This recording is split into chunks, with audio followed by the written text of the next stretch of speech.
Kā sākt darīt, ja nezini, ar ko sākt? Apjukums spēj nepamanīt iezakties mūsu galvās un tur izveidot sev līgzdiņu. Tas uzreiz sāk baroties, apēdot iekšējo motivāciju un saldējā ēdienā atņemot prāta skaidrību. Šis stāvoklis līdzinās biezai miglai agrā rītā. Mēs nespējam tai redzēt cauri, tāpēc braucot ar auto ir jāsamazina ātrums, tā pagarinot ceļa ilgumu vairākas reizes. Varam riskēt un steigties cauri šai miglai, taču tad ir daudz lielāka varbūtība, kad atdursimies pret kaut ko un sev savainosim. Labā ziņa – dabā mums vienkārši jānogaida, līdz migla pati izklīdīs dažu stundu vai dienas laikā. Taču mūsu prātos migla pati no sevis nepazūd. Drīzāk pat nostiprinās, un ar laiku mums var sākt likties, ka šāda miglaina domāšana ir normāla.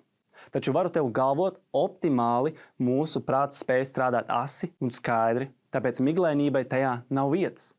Precīzāk sakot, miglainības izjūta ir simptoms tam, ka savos prātos neesam radījuši skaidru mērķi, kuram gribam redzēt. Neskaitāms reizes esmu sevi pieķēris atrodamies miglas pozīcijā, ko pasaulē pieņemts saukts par brain fog, jeb miglainu prātu. Parasti to izjūt kā apātiju, nogurumu, nespēju koncentrēties, ir zudusi spēja skaidri domāt un izteikties. Grāmatā esmu pierakstījis pāris lietas, ko vari veikt, lai mazinātu šo miglas sajūtu.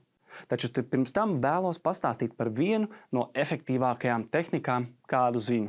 15 minūšu princips spēja mani izraut no jebkura miglas, motivācijas trūkuma bedres. Kā jau es šo laiku sapratu, man ir daudz dažādu mērķu, un es vēlreiz uzsveru nepieciešamību arī tev sastādīt savējos. Šis 15 minūšu princips man ir palīdzējis nepadoties un katru dienu turpināt darīt to, ko gribu.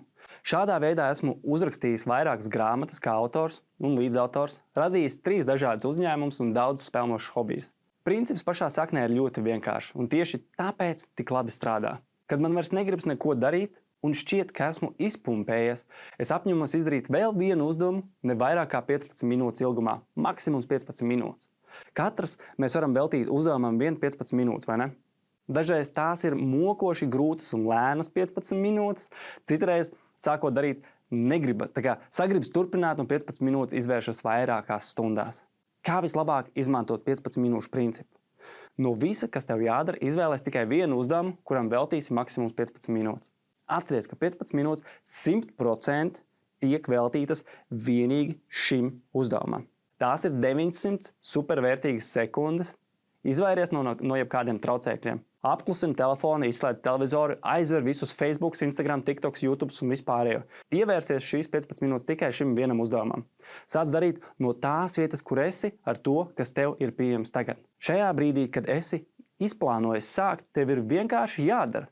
Vairs nedrīkst būt nekāda atruna. Dari labāko, kas ir tavos spēkos, bez attaisnojumiem. Turpini darīt vajadzīgo 15 minūtes, ne sekundi mazāk, un ne sekundi ilgāk.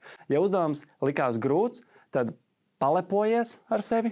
Tu esi izturējis 900 sekundes, taču, ja radās iedvesma un vēlme turpināt, tad droši turpini. Tikai atceries pēc kāda laika paņemt pauzīti, kā arī uzslavēt sevi par paveikto.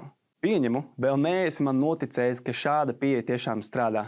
Tāpēc vēlos to pierādīt ar vienkāršu matemātiku. Liela daļa uzņēmumu pelna naudu, izmantojot šādu pieeju, jo vienas 8 stundas darba dienas laikā ir tikai 24 reiz 15 minūšu piegājieni. Visproduktīvākie darbinieki to saprot un savu dienu plāno šādos mazākos izpildāmos darbos. Taču tā vietā, lai darītu visādus mazos darbiņus, viņi strādā pie vissvarīgākajiem. Šādā pieejā vairs nav svarīgi, cik daudz paspējas izdarīt, bet gan tas, ka esi darījis labāko, kas ir tavos spēkos tajā dienā un tajās 15 minūtēs. Vēl dažas praktiskas idejas, ar kurām arī mazināt prāta miglu. Miegs un atpūta. Miegs ir kritiski nepieciešams mūsu smadzenēm, tāpēc atpūtai un miegam velti pietiekami daudz laika. Ja cilvēks nav pietiekami izgulējies, tas var izraisīt prāta miglainību, kā arī vispārēju nogurumu. Varbūt tev šķiet, ka to iespējams izkliedēt ar kafiju, taču zinātnieki ir izpētījuši, miega badu var atrisināt tikai ar gulēšanu. Nekādu atkarību vielu. Izvairies no alkohola un narkotikām. Arī šīs vielas spēja izraisīt prāta miglu, tāpēc to lietošanu ir vērts ierobežot vai izvairīties pavisam. Saprotams, ka no šīm lietām izvairīties ir grūti. Nevelti Latvija ieņem 2. vietu visā Eiropā kā lielākā alkohola patērētāja uz vienu iedzīvotāju. Varu vien tev pastāstīt, kāpēc lietot alkoholu beidzu es. Man bija 23 gadi, kad pirmo reizi apņēmos realizēt savus mērķus. Atceries, biju nolēmis katru dienu vismaz 1 stundu lasīt kādu gudru grāmatu. Piektdienā biju iedzēris kopā ar draugiem un pamostoties sestdienā gribēju turpināt sev jau lasīšanas ieradumu, taču, lai kā centos, es nespēju palasīt. Turklāt neko nevarēju atcerēties. Bija sajūta, ka prāts ir pilnībā aizmiglojies, radās pat sajūta, ka esmu pazaudējis arī to, ko paspēju izlasīt iepriekšējā nedēļas laikā. Toreiz arī pieņēmu lēmumu samazināt alkohola patēriņu un ar laiku pilnībā pārtraukt tā lietošanu. Mūsdienās stiprākais, ko dzeru, ir kombuča un kafija. Veselīga pārtika, arī veselīgs ēdiens un pietiekami daudz ūdens var uzlabot smadzeņu darbību un palīdzēt izkļūt no miglainā prāta. Smadzenes sastāv no aptuveni 75% ūdens. Tās var pielīdzināt slapjam sūklim. Ja ķermenis atūdeņojas, arī smadzenes atūdeņojas, tāpēc visiem pēc treniņa vai ballītes gribas padzerties. Dehidrācijai ir dažādas nepatīkamas sekas, ko iespējams nespēsi pamanīt, jo instrumentam, kuram šādas izmaiņas būtu jāpamana, ir tās pašas smadzenes, kuras ir aizmiglojušās. Kustības. Esi aktīvs ikdienā. Smadzenēm patīk, ka mēs kustinām ķermeni vismaz 30 minūtes 3 līdz 4 reizes nedēļā.